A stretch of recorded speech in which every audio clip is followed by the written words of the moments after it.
Паническая атаканың кезінде ми жоқ жерден өзі жауыз дейді. Мына логика өшіп қалады да. Мына гормондар көбейіп кетеді ғой жаңағы. Амигдала деген, адреналин деген стресстің гормондары көбейіп кеткен кезде адам өз-өзін түсінбей қалады. Не болып жатқанын, елес пен шынайылықты ажыратамайды. Мына көзіңіз көріп тұрған факт емес ол. Сіздің қорқынышыңыз да? Ол деген елес. Соны ажыратамағаннан кейін адам өз-өзінен абдырап, самооценкасы түсіп кетеді.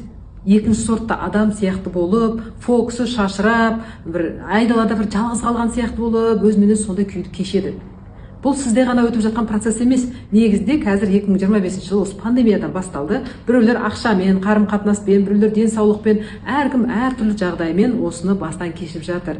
Қазіргі бұл 3-ші дүниежүзілік соғысты адам миында өткізеді деген нәрсені адамдар соны мида осы кәдімгі тозақ сияқты өткізіп жатыр ғой. Өзінен өзі қиналып жатыр. Сыртқы адам